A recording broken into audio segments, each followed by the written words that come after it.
Hello everybody and welcome to Insider's Guide.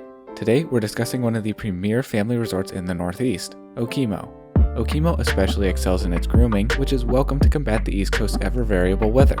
Today we're going through all of the tips and tricks I've learned at Okemo that can help you make the absolute most of your day and avoid getting lost, ending up on flat catwalks, or finding yourself on the iciest run at the mountain. So with that, let's begin an Insider's Guide to Ski Resorts, Okemo.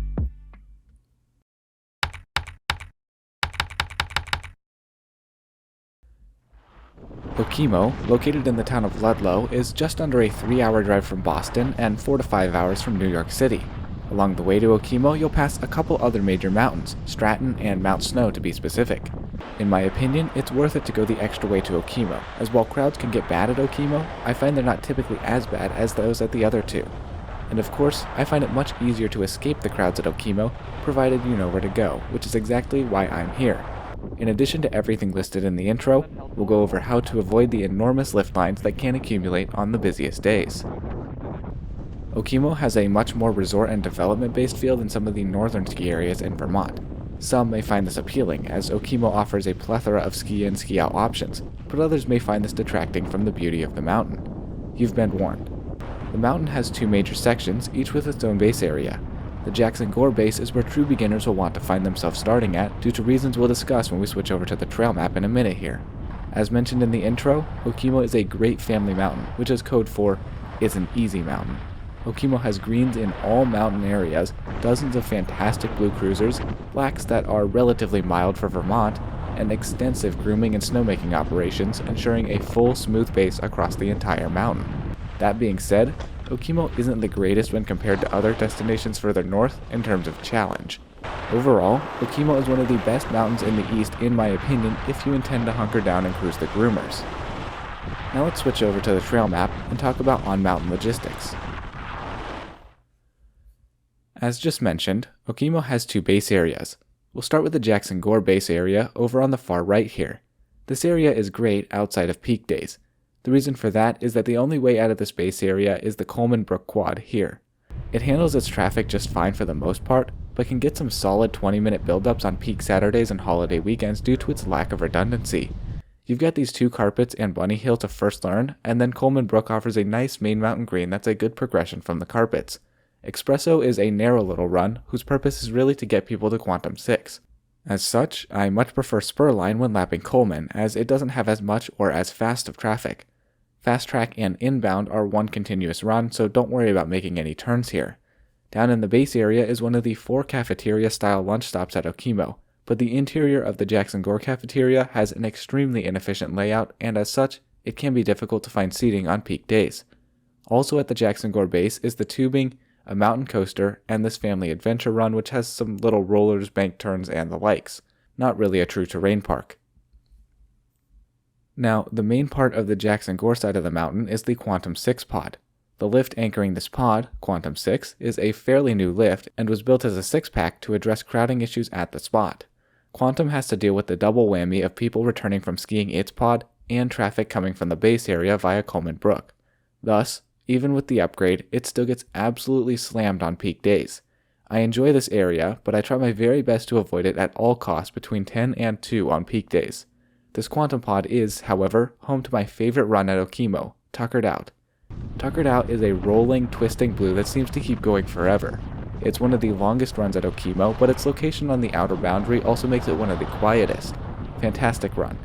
Big Bang and Eclipse are allowed to develop moguls when conditions allow and make for the longest bump laps you can get at Okemo.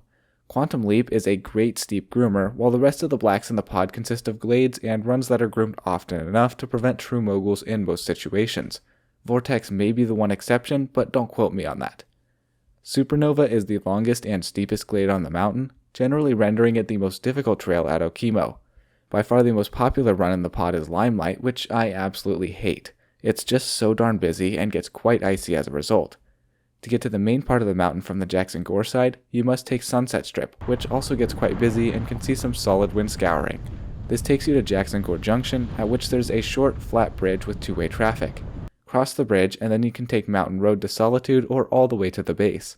To get to the Jackson Gore side, you have two options. One is to take either Mountain Road from the summit or Roundhouse Run from the top of Solitude to the Jackson Gore Junction and then Blue Moon to Lower Limelight. This route proves to be quite busy, so I prefer the second route.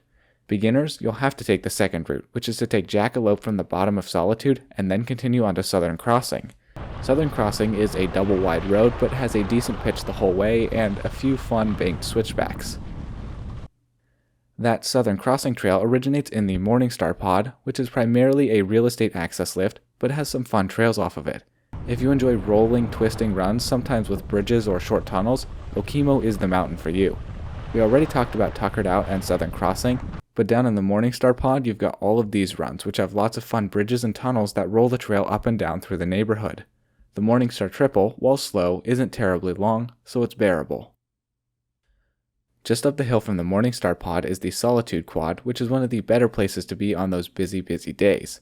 While some lifts get upwards of half-hour lift lines, Solitude tends not to exceed 10 minutes except on the truly busiest days for only an hour or two. Off of Solitude, you've got lots of awesome groomers, of which the most popular seems to be Heaven's Gate to Screamin' Demon. Do beware of Green Link and Lower Mountain Road crossing the trails on the pod, as the angle those roads come in at is rather sharp, making it difficult to spot people you may be on a collision course with. Take those intersections with caution. The plunge is often allowed to develop moguls, but is fairly short.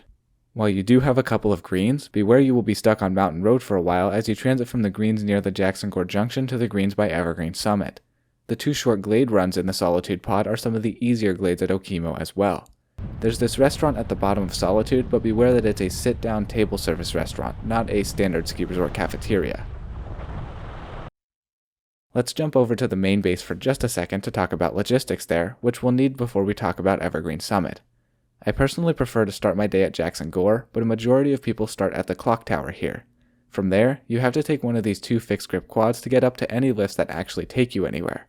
In terms of lappable terrain off these two, you've got Open Slope and Lift Line, which are straight but relatively narrow runs, and Kettlebrook and Ledgewood, which are some fun neighborhood forest runs which can be quite tranquil. And of course, you've got Lower Mountain Road. Everything from the upper mountain flows onto Lower Mountain Road, rendering it an absolute ice rink with congestion levels that rival the Brooklyn-Queens Expressway. If you're a first-timer, absolutely stay away from Mountain Road. Open Slope also gets some higher level traffic from people going to Sunburst, so I would recommend staying off of that from 10 to 2. About halfway down Lower Mountain Road, however, is the Sugar House, the second of the 4 cafeterias we'll talk about at Okemo. Its kitchen is decidedly smaller, but its location adjacent to the Sunburst 6 makes it my second favorite of the 4. Alright, that should be an ample setup for this next part. Off of Lower Mountain Road, you have 4 lift options outside of returning back to A and B. The first is the Pole, which is a platter that services the terrain parks. Okemo's terrain parks are mostly limited to just this little area, but they have plenty of variety in this area, with features of all sizes and ability levels. Just next to the Pole is the Black Ridge Triple, which is frequented by racers. Black Ridge serves just this lower area, the terrain parks when the Pole isn't operating, and the race arena on War Dance. Blackout is a groomer, while they typically let Cell's Choice get moguls.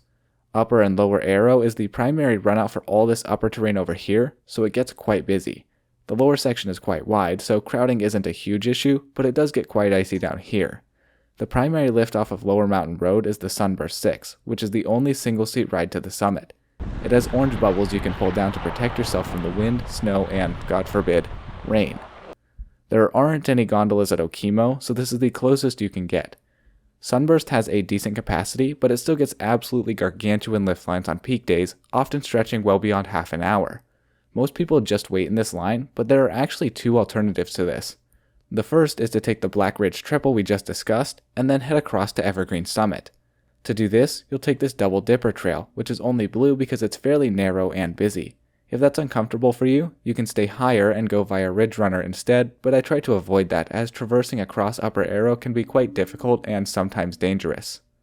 The Evergreen Summit Express is a quad and also features orange bubbles like Sunburst 6. It is good for lapping all of these trails from Tomahawk to Jolly Green Giant, which are all super nice wide cruisers. It typically only runs on weekends and peak days in support of Sunburst, but when it does, if Sunburst itself is bad, Evergreen is prone to 15+ minute lines as well. So this brings me to the other alternative, Sachem to Glades Peak. Both of these lifts are fixed grips and don't run except on peak days. When they do run, it's a virtual guarantee that you'll find lines less than 5 minutes. Thus, if you can stand 2 exceptionally long lift rides, you'll end up saving up to 15 minutes total by going this route rather than Sunburst to the summit. This is my preferred route on mild days, but if it's cold and windy, I head to Evergreen. Now, up at the summit is the third cafeteria. This is my preferred spot for lunch because it's a decent size and it's right in the middle of everything. Outside the lodge, on this Sunburst side of the mountain, you've got this series of 4 blacks. Nor'easter is perfectly straight, which some people really like because it allows you to just bomb. Jolly Green Giant is similar, just not as steep. However, I personally prefer Chief and World Cup because they curve and twist a little bit, making it a little more entertaining. The upper sections honestly aren't all that much more difficult than the lower sections, but the upper sections are pretty prone to wind scouring, which is the biggest difference. I prefer lapping them top to bottom, but if you only want to hit the lower section, do that via Sachem if it's open. On this main face, everything is consistently groomed except for Searle's Way, which typically gets some moguls. Off of the Sachem Quad, you've got the Sachem Green, which is basically a combination of the Morningstar Pod and Tuckered Out. It twists through the trees and some nice properties, and is a really nice, quiet, tranquil, long green. It's easily my favorite green on the mountain. The easiest way down from the summit is Easy Rider, which is one of 2 green routes down. Easy Rider is a nice run, but it drops you onto Mountain Road, which, as its name implies, is just a road. Easy Rider is good for true learners, but as you progress, you'll want to lean more towards Sweet Solitude, which takes you to the Solitude terrain we discussed earlier. Mountain Road comes from all the way up at the top of the Glades Peak Quad. It's a road all the way around, but can be a nice lap to just cruise through the forest. Also in here you've got Whispering Pines and Everglade, which are some of the longest glades on the mountain. Their mild pitch is what gives them a blue rating, but don't be fooled. If you've just started skiing blues, avoid these until you've started skiing black groomers. Tree skiing is a whole different animal, and you'll want to have plenty of practice in strong control of difficult and quicker turns. These 2 longer glades are accompanied by these smaller helper glades. It can be a bit difficult to navigate, say from Whistler to Everglade, but be sure not to venture too far from the traveled path or you'll find yourself in a place you don't want to be.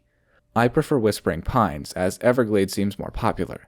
You can get to Whispering Pines via Rum Run, which is a bit of a traverse from the tops of the lift, opposite the flow of traffic.